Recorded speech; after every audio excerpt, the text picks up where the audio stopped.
નમસ્કાર દર્શક મિત્રો, બ્રેકિંગ ન્યૂઝમાં આપનું હાર્દિક સ્વાગત છે. આપ જોઈ રહ્યા છો ગુજરાત ન્યૂઝ 24. રંગમંચ લલિત કલા અને સાહિત્યને સમર્પિત અખિલ ભારતીય સંસ્થા સંસ્કાર ભારતી દ્વારા વિવિધ કલાઓ દ્વારા માનવ જીવનને સુખમય, રસમય અને આનંદમય બનાવવા માટે પ્રયત્નશીલ છે. સંસ્કાર ભારતી પાટણ દ્વારા ગુરુ પૂર્ણિમાના ઉપક્રમે ગુરુ પૂજન કાર્યક્રમ કરવામાં આવ્યો હતો. ભારતીય સંસ્કૃતિનો આધાર સંસ્કાર છે અને સંસ્કારમાંથી પ્રગટ થતી કલાઓ ભારતીય જીવન મૂલ્યને વિવિધતામાં એકતાના ભાવથી જોડી રાખે છે. સંસ્કાર ભારતી પ્રતિવર્ષ ગુરુ પૂર્ણિમાના પાવન પ્રસંગે કલા ગુરુઓની વંદના કરી તેમનું સન્માન કરે છે. મા શારદાના આરાધક કલા ગુરુજન ભારતીય સંસ્કૃતિ અને કલા વારસાનું જતન કરતા રહ્યા છે. કલા પ્રેરણાની જ્યોત થકી સંસ્કૃતિ દીપ પ્રગટાવી સર્વ આહ્વાનોનો સામનો કરવા માટે નવી પેઢીનું સર્જન કરવાના હેતુથી સમરસ, સમૃદ્ધ અને સમર્થ ભારતનું નિર્માણ કરવા આ પવિત્ર પર્વની ઉજવણીના ઉપક્રમે આ વર્ષે 2 કલા ગુરુજનોનું સન્માન કરવામાં આવ્યું હતું. આ કાર્યક્રમમાં પાટણ જિલ્લાના અધ્યક્ષ શ્રી રૂપલબેન વ્યાસ, કોષાધ્યક્ષ પાર્થ મોદી, ભૂ અલંકરણ એટલે કે રંગોળીના શ્રી નિરાલીબેન પ્રજાપતિ, કલા સાધક શ્રી નર્મલાબેન પ્રજાપતિ અને શ્રી મંગુબેન પટેલ ઉપસ્થિત રહ્યા હતા. 2 ગુરુજનોમાં પાટણ સ્થિત શ્રી અશોકભાઈ જે વ્યાસ, જેઓ મહાકાલિકા માતાના ઉપાસક અને પૂજારી છે અને સાથે સાથે સાહિત્યકાર અને સંગીતજ્ઞ છે, તેમનું પણ કુમકુમ તિલક કરીને પૂજન અને સન્માન કરવામાં આવ્યું હતું.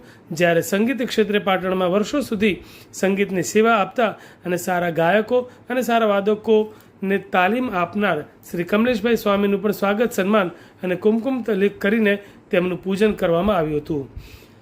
ગુરુના ઘરે જઈને તેમનું પૂજન વંદન કર્યું હતું અને તેમના ઘરના બારણે તોરણ, દરવાજે નાની રંગોળી તેમજ કલા ગુરુનું કંકુ અને ચોખા તિલક, શાલ, શ્રીફળ, સાકર અને પ્રમાણપત્ર તેમજ પુસ્તક અર્પણ કરીને સન્માનિત કરીને સ્વાગત, અભિનંદન કરવામાં આવ્યું હતું. ગુરુશ્રીઓના જ્ઞાન, સંસ્કાર અને સમાજ પ્રત્યેના અમૂલ્ય યોગદાનને વંદન સાથે તેમના ઉત્તમ સ્વાસ્થ્ય, દીર્ઘાયુષ્ય અને સતત સર્જનાત્મક કાર્ય માટે શુભેચ્છાઓ પાઠવવામાં આવી હતી. અને પાટણ જિલ્લા સમિતિના સર્વે સદસ્યો સંસ્કાર ભારતીનો આભાર વ્યક્ત કરીને સંસ્કાર ભારતી દ્વારા આવા ઉત્તમ કાર્યો કરવાની તક મેળવે છે અને ખૂબ જ આનંદની લાગણીનો અનુભવ કરે છે. તે બદલ સંસ્કાર ભારતી ભારત પ્રાંતનો સમિતિનો ખૂબ ખૂબ આભાર માનવામાં આવ્યો હતો. નમસ્તે. ભારત માતા કી જય. ગુરુ પૂર્ણિમાનો આ પવિત્ર દિવસ, આ પવિત્ર દિવસે જ્યારે સંસ્કાર ભારતી એ ભારતીય સંસ્કૃતિના વિચારોને જ્યારે આપણી આ નવી જનરેશનમાં વહેંચવાનું જે કામ કરે છે, એ આવા એક સુંદર પવિત્ર કાર્યને લઈને આજે સંસ્કાર ભારતીની ટીમ મારા ઘરે જ્યારે એ ગુરુ પૂજનનો કાર્યક્રમ કરવા માટે ઉપસ્થિત છે, તો પહેલાં તો સંસ્કાર ભારતીના દરેક હોદ્દેદારોનો અને કાર્યકર્તાઓને હું નતમસ્તક વંદન કરું છું.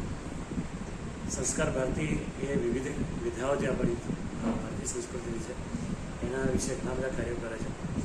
અને એમાંય આજે જ્યારે એક સંગીતના તજજ્ઞ તરીકે જ્યારે મારું પૂજન કરવા જઈ રહ્યા છે, ત્યારે એ શબ્દમાં કહેવા માગું છું કે સંગીતમાં છેલ્લા 40-45 વર્ષથી મારી આ યાત્રા જે ચાલે છે.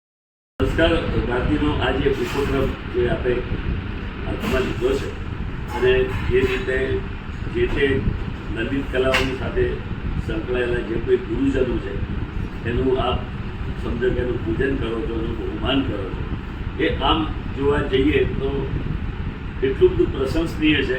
કારણ કે આપણી જે જૂની જે સંસ્કૃતિ, આપણા જે જૂની પરંપરાગત જે આપણી રૂઢિ અથવા પરંપરાગત જે આપણી વિધિ છે એ દિવસે દિવસે ભૂલાતી જાય છે.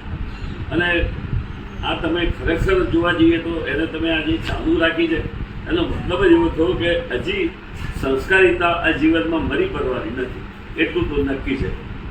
અને આ તમારા આ પગલું એટલું સ્તુત્ય પગલું છે.